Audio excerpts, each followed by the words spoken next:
सबको पता है कीगल्स अच्छी चीज़ है, कीगल्स बहुत अच्छी चीज़ है, पर अश्वगंधा हर तरह का अच्छा नहीं होता या इतना इफेक्टिव नहीं होता। सर मुझे इरेक्टाइल डिस्फंक्शन है। कई लोगों को प्रीमेच्योर इजैकुलेशन होता है जिनका मतलब टाइमिंग की प्रॉब्लम होती है, बट वो सब उनको लगता है कि इरेक्टाइल डिस्फंक्शन है। ये वो टाइम है जब सबसे ज़्यादा टेस्टोस्टेरोन आपकी बॉडी के अंदर प्रोड्यूस होता है। पर इसका मतलब ये नहीं है क्या पता मैं परफॉर्म कर पाऊँगा, पहली बार है, क्या उसे अच्छा लगेगा या नहीं लगेगा। स्लीप से बढ़िया मेडिसिन आपके सेक्सुअल हेल्थ के लिए कोई भी नहीं। ये याद रखिए, जिम जाने से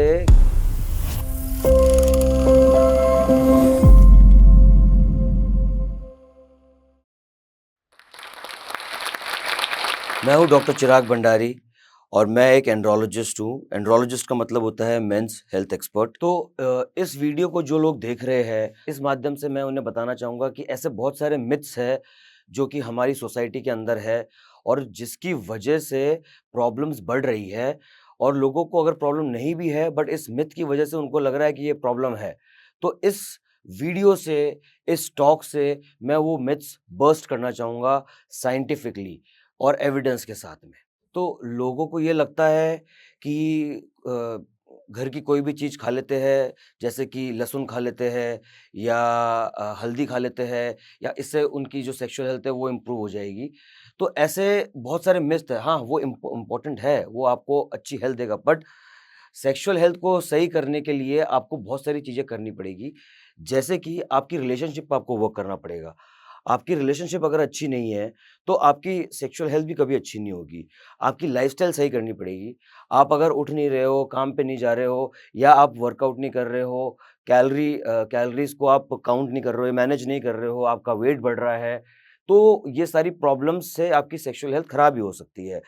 मेंटल हेल्थ ये कितनी इंपॉर्टेंट चीज़ है, आपको सबको पता है कि मेंटल हेल्थ आज के ज़माने में इतना इम्पोर्टेंट टॉपिक हो गया है। मेंटल हेल्थ अगर अच्छी नहीं है, अगर वो बंदा डिप्रेस्ड है या एंग्ज़ियस है, तो भी उसकी सेक्सुअल हेल्थ अफ़ेक्ट होगी।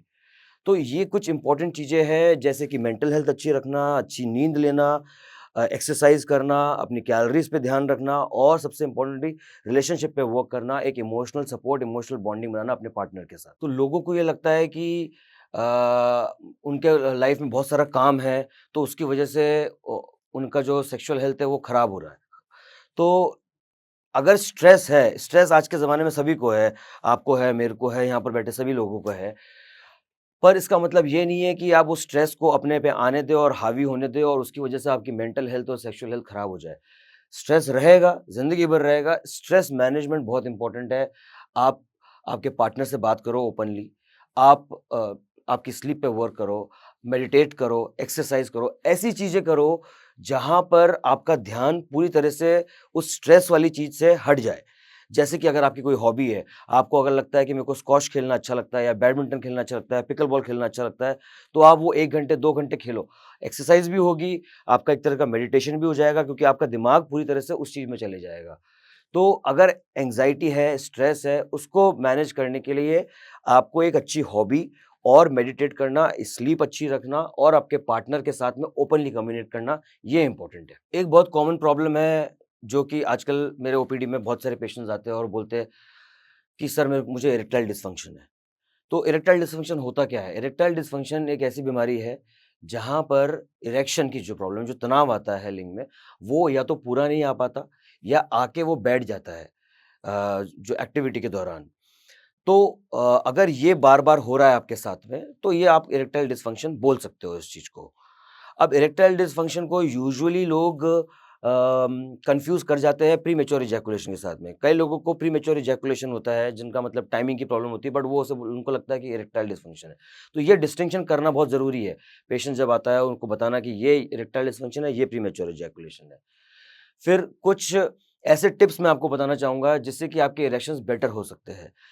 सबसे इम्पोर्टेंट चीज़ है आपकी स्लीप।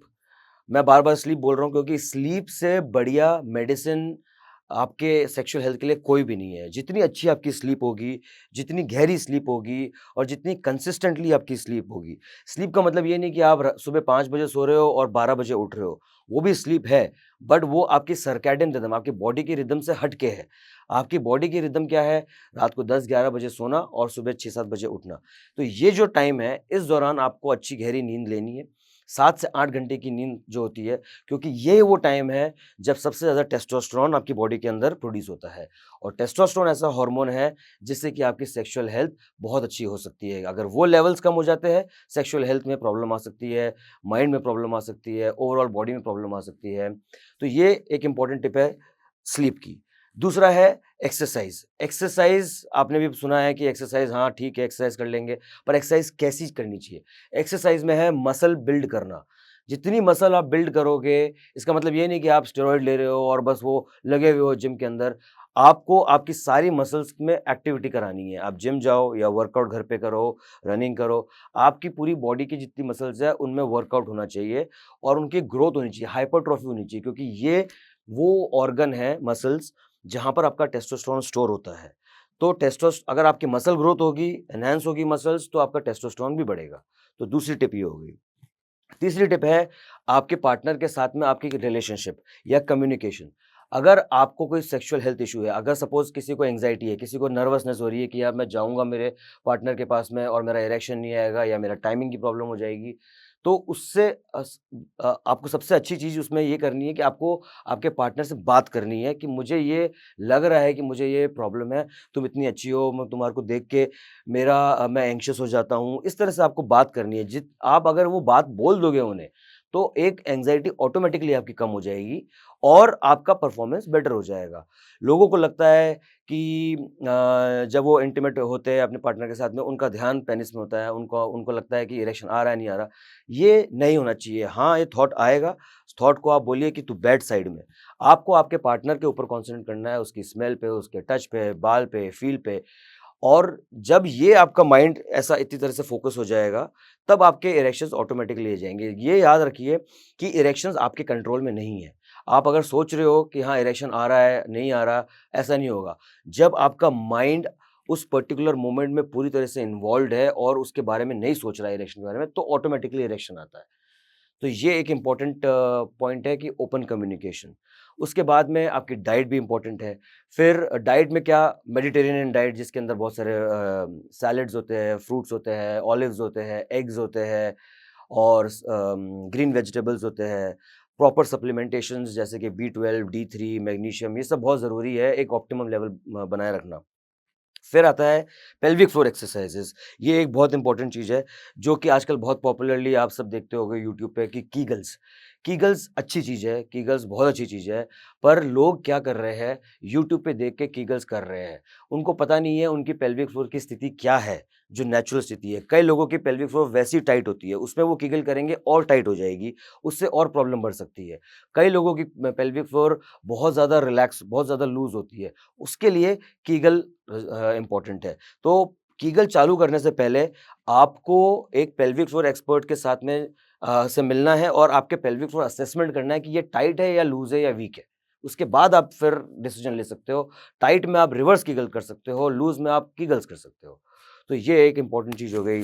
फिर मैं कहता हूँ कि कुछ सप्लीमेंट्स हैं, जैसे कि इंडिया में बहुत फेमस है अश्वगंधा और शिलाजीत, ये अच्छे सप्लीमेंट्स हैं। अश्वगंधा डायरेक्टली आपकी हेल्प नहीं करेगा, ये आपकी माइंड को रिलैक्स करेगा, कॉर्टिसोल कम करेगा, उससे इरेक्शंस अच्छे आएँगे। शिलाजीत आपका टेस्टोस्टेरोन बूस्ट करेगा, पर जो क्वालिटी है अश्वगंधा की और शिलाजीत की वो मैटर करती है। अश्वगंधा हर तरह का अच्छा अच्छा नहीं होता या इतना इफेक्टिव नहीं होता। केएसएम 66 करके एक अश्वगंधा आता है, जो आप गूगल करोगे आपको पता चल जाएगा। वो अश्वगंधा बहुत अच्छा अश्वगंधा है, वो प्यूरिफाइड अश्वगंधा है। शिलाजीत भी बहुत कम कंपनीज़ है जो कि बहुत प्यूरिफाइड शिलाजीत बनाती है। तो वो शिलाजीत और अश्वगंधा या इस तरह के जो सप्लीमेंट्स होते हैं जैसे तोंकतली हो गया या हॉर्नी गोटवीड हो गया, ये जो इसके ऑथेंटिक सोर्सेज़ है वहाँ से लेंगे आप, तो ये आपके लिए अच्छा रहेगा। तो ये कुछ ऐसी टिप्स हैं जो आप फॉलो कर सकते हो। तो अब जैसे आप इंस्टाग्राम देख रहे हो और सडनली आपके ऊपर आपके पास में एक ऐड आ गया कि ये शिलाजीत है या ये अश्वगंधा है और इससे आपकी जो सेक्सुअल हेल्थ है वो इम्प्रूव हो जाएगी, बेटर हो जाएगी। आपको देखना है उसका सोर्स। उसकी प्योरिटी और शिलाजीत में स्पेशली प्योरिटी देखनी पड़ती है कि कितना परसेंट फल्विक एसिड है। हर तरह के शिलाजीत या हर तरह के अश्वगंधा इफ़ेक्टिव नहीं हो सकते हैं, ठीक है? जो आपको बहुत ही सस्ते में मिल रहा है देखो सस्ता अच्छी चीज़ है but ashwagandha proper ashwagandha, purified ashwagandha इतना सस्ता नहीं आता। सेम शिलाजीत, शिलाजीत अगर बहुत ही सस्ता है, तो मेरे हिसाब से वो उसमें प्योरिटी इतनी नहीं है। अच्छा शिलाजीत जो होगा उसमें fulvic acid content about 60 to 70% से ऊपर होगा और उसके अंदर उसकी जो कंसिस्टेंसी होगी वो बहुत थिक होगी, पेस्ट लाइक होगी वो, ठीक है? तो वो आपको इस तरह की चीज़ देखनी है, तो आप इसके गाइडेंस ले सकते हैं। किसी भी एक एक्सपर्ट से जो कि इन चीज़ों में डील करता है, उससे आप गाइडेंस ले सकते हैं कि मेरे को इस ब्रांड का लेना है या इस ब्रांड का लेना है। तो वो आपको जो एक्सपर्ट है इस चीज़ के, वो आपको बता सकते हैं कि हाँ, ये ब्रांड सही है या ये ब्रांड गलत है। तो अपन अब एक बात करते हैं, एक बहुत कॉमन मिथ है कि जिम जाने से भी सेक्सुअल हेल्थ इश्यूज़ हो सकते हैं। उल्टा भी है, मैं तो बोल रहा हूँ आपको कि जिम जाइए, पर कई लोगों को लगता है कि जिम जाने से सेक्सुअल हेल्थ इश्यूज़ होते हैं, तो ये एक बहुत बड़ा मिथ है। जिम जाने से का मतलब ये नहीं है कि आपको केवल आपकी बॉडी बनानी है, आपको बल्क करना है, आपको हल्क बनना है, नहीं। आपको बेसिक अपनी जो मसल्स है बॉडी की, उनको सबको वर्कआउट करना है, उनका मूवमेंट होना चाहिए। तो ये जो मिथ है कि जिम जाने से सेक्सुअल हेल्थ इफ़ेक्ट होती है, नहीं होती है। आप अगर प्रॉपर गाइडेंस में और आप लिमिटेड कर रहे हो, यानी कि एक्सेसिवली कर रहे हो। कई लोगों को एक प्रॉब्लम होती है जिसे बोलते हैं वेरिकोसील, मतलब कि जो टेस्टिस की वेन्स होती है वो फूल जाती है। तो वो जिम में हैवी वेट उठाने से वो वेरिकोसील हो सकता है या वेरिकोसील बढ़ सकता है, उससे फर्टिलिटी कम हो सकती है या उससे टेस्टोस्टेरोन कम हो सकता है इन द लॉन्ग रन। पर वो बहुत रेयर केसेस में होता है, सबको नहीं होता कि आप हर किसी को जो जिम जा रहा है उसको वेरिकोसील होगी। वेरिकोसील का सबसे पहला साइन होगा कि आपको कुछ पेन हो रहा है, आप खड़े हुए हो या लंबे टाइम के लिए खड़े हुए हो या आपने कुछ प्रेशर लगाया लोअर एब्डोमेन में तो आपको टेस्टिस में कुछ पेन हुआ या आपको कुछ फील हो रहा है गुच्छों जैसा आपके टेस्टिस के अंदर, वो वेरिकोसील है। तो वेरिकोसील अगर है किसी को और वो जिम जाना चाह रहा है तो सपोर्टर पहने। सपोर्टर पहने या वेरिकोसील का ट्रीटमेंट कराए, अगर वो ग्रेड 2-3 के ऊपर है तो उसका ट्रीटमेंट कराए। तो ओवरऑल अगर मैं आप बात करूं, जिम जाने से सेक्सुअल हेल्थ खराब नहीं होगी, जिम जाने से सेक्सुअल हेल्थ अच्छी होगी क्योंकि इनडायरेक्टली वो आपकी मेंटल हेल्थ अच्छी कर रहा है, आपके टेस्टोस्टेरोन पे वर्क कर रहा है और आपको और एक्टिव बना रहा है। जो कि सबसे कॉमन प्रॉब्लम आजकल हम देख रहे हैं यंग मैन के अंदर, इनफैक्ट मिडिल एज के अंदर भी कॉमन हो रही है, पर मिडिल एज में दूसरे फैक्टर्स भी आते हैं। यंग मैन में होती है परफॉर्मेंस एंग्जाइटी की प्रॉब्लम।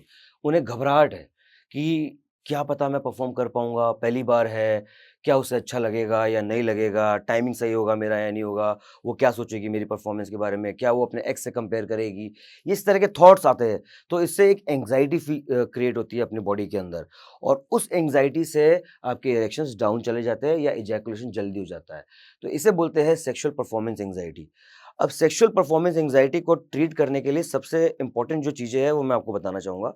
पहली, जिसके साथ में भी आप इंटीमेट होना चाह रहे हो, उसके साथ में आप एक कम्युनिकेशन और एक बॉन्डिंग बनाओ, ठीक है? हुकअप्स और वन नाइट स्टैंड्स ये चीज़ अलग होती है। बट अगर आप एक रेगुलर इंटीमेट लाइफ़ एन्जॉय करना चाहते हैं, तो आप पहले किसी पार्टनर के साथ में एक कम्युनिकेशन करके एक बॉन्डिंग करो, उससे मिलो, जानो, कंफर्टेबल हो जाओ एक-दूसरे के साथ में। जब ये कम्फर्ट आ जाएगा, एंग्ज़ायटी कम हो जाएगी, ठीक है? फिर जब आपका कोई मोमेंट आता है इस तरह का, तब आपको ये ध्यान में रखना है कि आपका सिर्फ गोल पेनिट्रेटिव सेक्स नहीं होना चाहिए। आपका गोल होना चाहिए कि आपके पार्टनर को कैसे एन्जॉयमेंट हो। उसके अंदर आप टच से भी कर सकते हो, किस से भी कर सकते हो, ओरल सेक्स कर सकते हो या कडलिंग से कर सकते हो या फोर प्ले में कर सकते हो। ये बहुत सारे अलग-अलग चीज़ें हैं। आपका गोल अगर ये होगा कि पेनिट्रेट करके और मैं 1 घंटे सेक्स कर लूँ, तो आपको एंग्ज़ायटी क्रिएट होगी। ये गोल कभी भी दिमाग में मत रखो। आपको बस ये गोल रखना है कि मेरे को एन्जॉय करना है उसके साथ में और उसको अच्छा फ़ील करवाना है। वुमेन के लिए इतना इम्पोर्टेंट नहीं है कि पेनिट्रेटिव सेक्स हो और बहुत लंबा चले। हाँ, उनको एक अच्छा टाइम चाहिए, उनको एक वो बॉन्ड चाहिए, एक वार्म्थ चाहिए उनको। तो वो फ़ोर प्ले से आ सकती है और जब ये कम्फ़र्ट आएगा, जब ये फ़ोर प्ले होगा, जब वो भी रिस्पॉन्ड करेगी और वो कंफर्टेबल रहेगी, तो ऑटोमैटिकली आपके इरेक्शंस बेटर होंगे और आपका टाइमिंग भी एनहांस हो सकता है। कुछ प्रैक्टिकल टिप्स मैं ये बता सकता हूँ कि जब आप ये सब करने जा रहे हो या आपका कुछ ऐसी नाइट हो, तो ब्लैक कॉफ़ी बहुत अच्छी होती है इसके लिए। अगर 1 घंटे पहले या 2 घंटे पहले आपने एक ब्लैक कॉफ़ी ले ली, वो अच्छी है आपके लिए। एल-आर्जिनिन आप यूज़ कर सकते हो या सिट्रुलिन यूज़ कर सकते हो, वो ज़्यादा फ़ास्ट एक्टिंग है।